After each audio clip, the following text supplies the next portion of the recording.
Hello, welcome to another PetrolBlog lockdown video. Firstly, thanks for all the comments and likes and new subscriptions after the Mercedes video. It's been by far and away the most popular video. Who'd have thought it, an actual decent car being the star of the fleet. This one's slightly different. This is a twin test, an unlikely twin test between the two fleet cars on the fleet. Two fleet cars, obviously, the Camry and the Safrane. Picture the scene. It's the late 90s. You're a businessman on the up. The boss loves you. Samantha from marketing thinks you're the bee's knees. Life's pretty good. But there is one thing missing. You're not driving the right car. What are your options? Your friends will drive something German, but BMW, Audi and Mercedes leaves you cold. You don't fancy anything Swedish. And Ford and Vauxhall are just a little bit too common. What you're after is something a bit different. Something like this pair. Because these were the outsider's choice. These weren't for your junior exec or middle management. These were cars for a man on the up.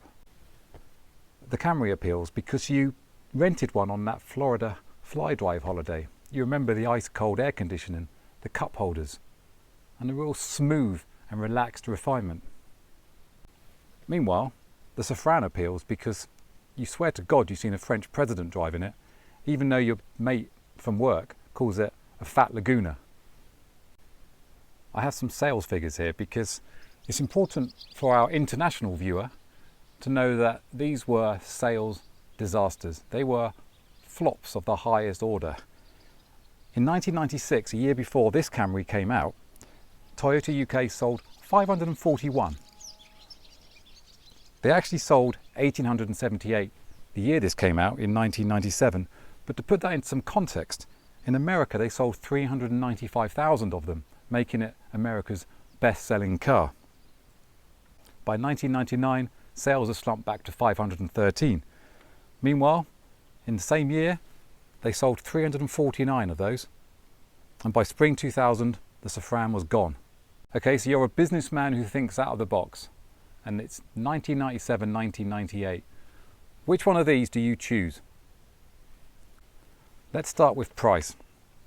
In 1997, when this car was sold new by a dealership in Inverness, it cost £24,885.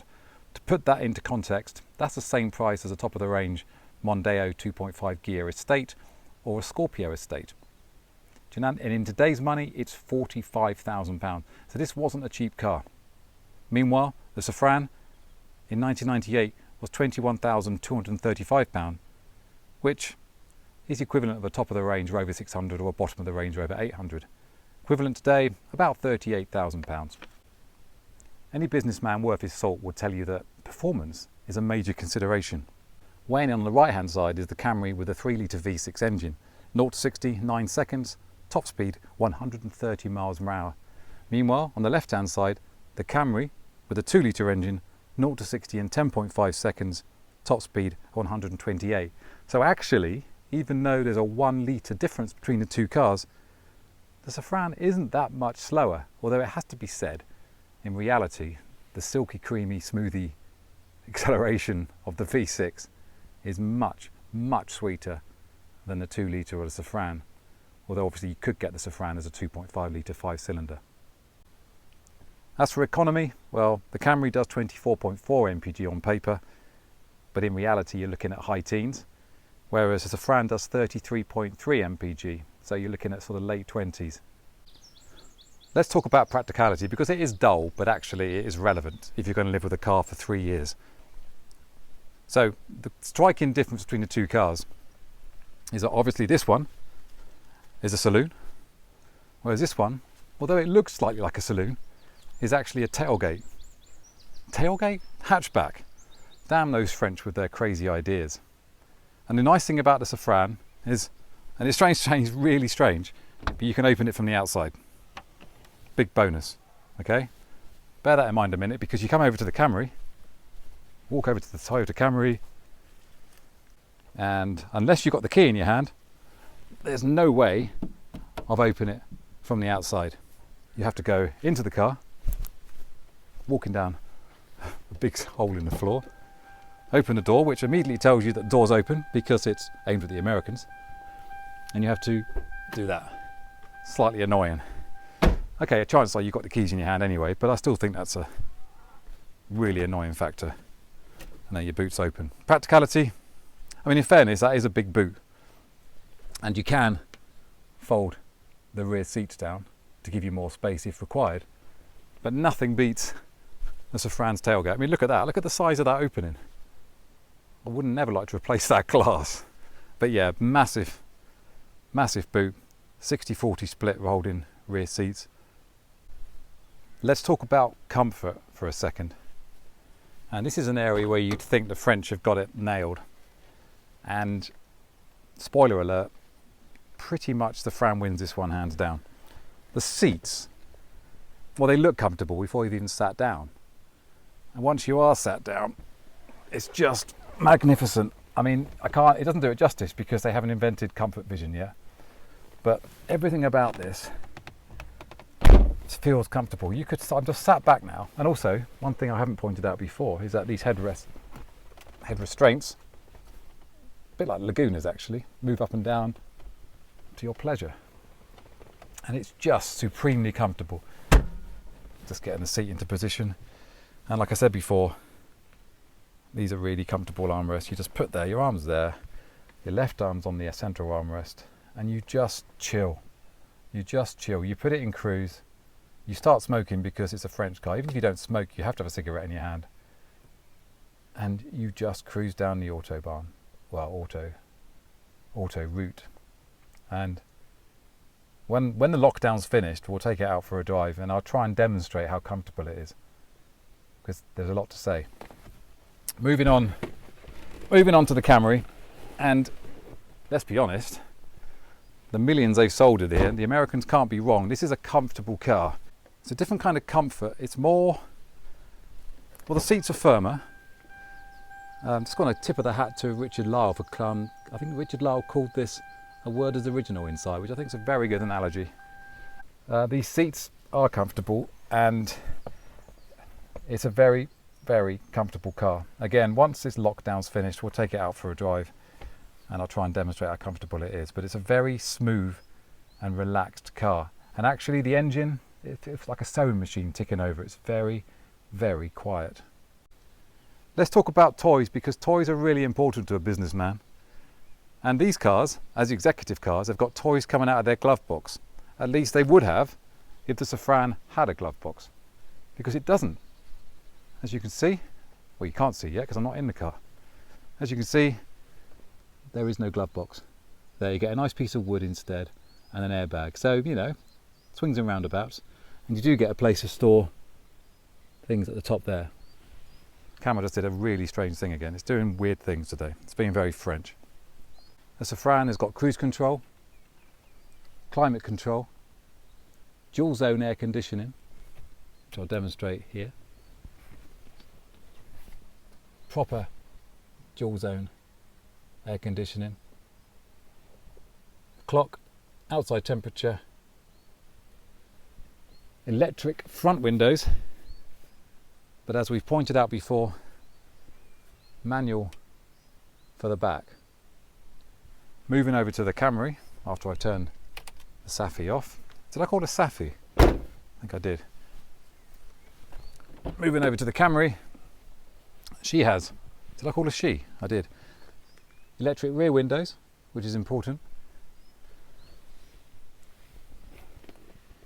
CD auto changer, sorry, not a CD auto changer, a CD player and a tape deck, whereas the Safrane has only got a tape deck. Single zone climate control. One thing, or one area where the Camry wins hands down is cup holders, because it has not one but 4 cup holders. So you have 2 in the front for your cup for life, and then you go to the back if you're feeling really thirsty. There's 2 in the back, and again, quite a clever little arrangement. Spring out. So 4 the Camry goes into a 4-0 lead when it comes to cup holders. However, move over to the French. Cup holders aren't a thing. There are no cup holders in here. No cup holders at all. Your only hope is to put them over there and drive in a straight line. And as you can see, disaster could easily happen, leaving coffee all over your marketing assistant's lap, which is never a good thing. Your only hope is to take a happy eater flask along for the ride and see if you can find somewhere to put that. Now this is a first. Can you get a happy eater flask into the... No, you can't. You can just leave the happy eater sort of sat there as you go along and risk the happy eater flask leaking. What happened to the days when you could get baguettes and bottle of wines into a French car's door? Bad mark, Safrane. So, when all comes down to it, what's the businessman going to choose? Which one is going to tick more boxes? What's going to require less blue sky thinking? It's a tough one. Styling wise, I think the Safrane just edges it. Actually, it doesn't just edge it. I think it wins hands down. It's a better looking car. It has that French diplomat look. Helps that it's in black. Black suits it down to the ground. Yes, it's quite bland. I think if you compare it to the Renault 25 and Renaults of old, it is quite anonymous. But I think it's a good looking car. I think it's aged well. Whereas the Camry, I think it's a little bit more old fashioned. Bit more National Trust, which I suppose is testament to the National Trust sticker in the window. It's a little bit more, it's an older man's car. Can I say that? Is it an older person's car? Yes, it's got the performance, but it doesn't look like a performance car. Maybe that's part of its appeal. Image wise, neither of them had particularly good image. Toyota didn't cut it in the executive car world. Desperately tried to make it cool. I think they gave one of these away in a golfing magazine, which I think says everything about this car. It's a man for the golfer. It's a man for a man who likes Pringle. Whereas the Safrane didn't have any image at all in this country. I know you still see my camera is doing strange things. I know you see a lot of these in France, but over here, not at all. Like I say, these were depreciated like a stone. You could buy one of these cars, well, you would have bought this car in 1997, 1998, and it would have been worth pennies within a couple of weeks. They just depreciated like an Alfa Romeo 166 and a Proton Impian. That's the kind of level we're talking about here. God, I love a Proton Impian. I'm going to wrap up and say this video hasn't really gone as I thought it was going to do. It sounded like a really good idea last night when I woke up. A nice twin test of two late 90s executive cars. But unless I can do some magic in editing, I'm not sure this is going to work. I also want to say thank you for subscribing. Thank you for comments and likes. Big shout out to Lawrence of America for his donation to the coffers. Some stickers are on their way to America as we speak. And also a big shout out to Motoring Podcast for the mention on this week's podcast. If you haven't tuned in yet, do so. I'll put a link in the description. But thank you to Andrew and Alan for the shout out. Next video, what do you reckon? I'm thinking it should be that. Why I bought the Volkswagen Corrado VR6 twice. That might happen tomorrow. In the meantime, thanks for watching. Stay safe.